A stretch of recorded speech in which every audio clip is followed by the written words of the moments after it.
प्रश्न क्रमांक 1. प्रश्न क्रमांक 29,122.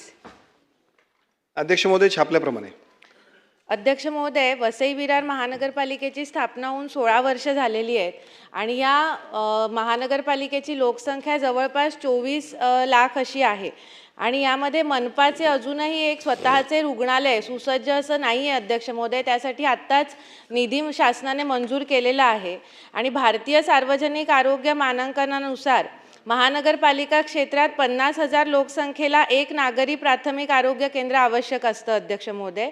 पण ह्या 24 लाख लोकसंख्येला 48 आरोग्य केंद्राची आवश्यकता असताना आता केवळ 21 प्राथमिक आरोग्य केंद्रच अस्तित्वामध्ये आहेत.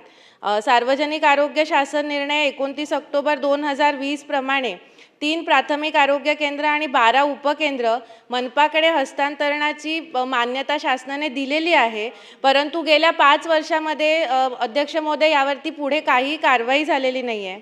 16 जुलै 2025 रोजी सन्माननीय मुख्यमंत्री महोदयांनी बैठक घेऊन आदेश दिले की हे 3 आरोग्य केंद्र, 12 उपकेंद्र आणि 116 जिल्हा परिषदेच्या शाळा या विनामूल्य हस्तांतरित करण्यात यावा महानगरपालिकेकडे. परंतु अजूनही यावरती काही कारवाई झालेली नाही आहे अध्यक्ष महोदय.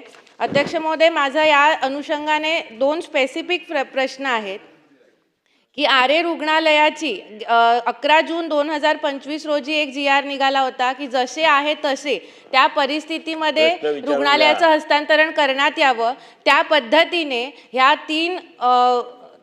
3 आरोग्य केंद्र, 12 उपकेंद्र आणि 116 जिल्हा परिषदेच्या शाळा यांचं विनामूल्य हस्तांतरण शासन कधीपर्यंत करणार आणि हा GR आता आरोग्य विभाग काढणार का ग्रामविकास विभाग काढणार, कोणत्याही विभागाने काढावा, पण तो कधीपर्यंत काढणार आणि लवकरात लवकर ह्या शाळा आणि आरोग्य केंद्र महानगरपालिकेकडे कधीपर्यंत हस्तांतरित करणार अध्यक्ष महोदय? धन्यवाद.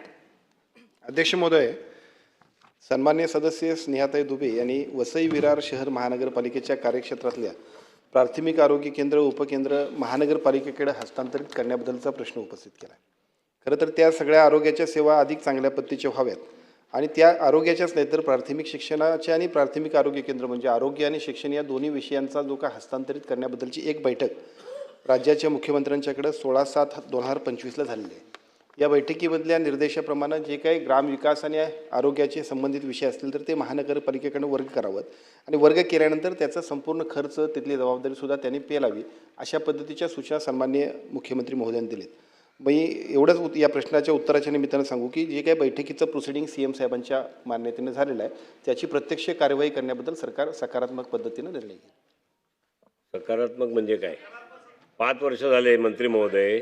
सकारात्मक म्हणजे काय?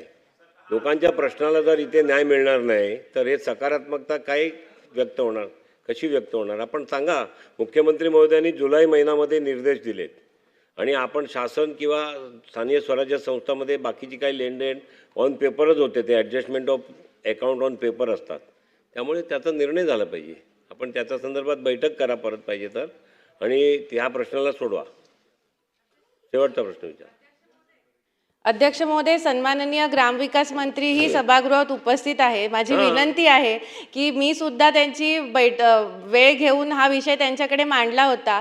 तर या दोन्ही विभागांनी एकमेकांमध्ये समन्वय साधून हा आमच्या जिल्हा परिषदांच्या शाळा, आरोग्य केंद्र आणि उपकेंद्रांचा प्रश्न कधीपर्यंत, किती दिवसामध्ये, म्हणजे आणखीन आम्हाला किती दिवस वाट पाहावी लागणार अध्यक्ष महोदय? किती महिने? एक काहीतरी कालमर्यादा ठरवावी. माननीय मुख्यमंत्री महोदयांनी बैठक घेतल्यानंतर याचा मार्ग निघाला पाहिजे. हा प्रश्नच यायला नाही पाहिजे इथे. कालमर्यादा ठरवून द्यावी अध्यक्ष महोदय आणि पुढील किती दिवसामध्ये हा विषय मंत्रिमंडळाच्या बैठकीमध्ये घेतला जाईल अध्यक्ष महोदय, याचं एक ठोस उत्तर अध्यक्ष महोदय मिळावं आम्हाला. प्रश्न सुटतोय. अध्यक्ष महोदय, सन्मान्य सदस्यांनी जो प्रश्न विचारला आहे त्या प्रश्नाच्या अनुषंगानं 16/7/2025ला याच्याबद्दलचा मुख्यमंत्र्यांच्या दालनामध्ये त्यांच्या अध्यक्षतेखाली बैठक झाली आणि या बैठकीमध्ये स्पष्ट निर्देश दिलेत. मी प्रश्नाच्या अनुषंगाने इतकंच सांगतो की नगरविकास विभाग आणि ग्रामविकास विभाग या दोन्ही विषयाशी हा संबंधित विषय असल्यामुळं याची एक बैठक या तिन्ही विभागांची आम्ही घेऊ आणि जो निर्णय मुख्यमंत्र्यांनी दिला त्याची प्रत्यक्ष अंमलबजावणी आम्ही करू. किती 1 महिन्याच्या आत? 1 महिन्याच्या आत आपण करू. चला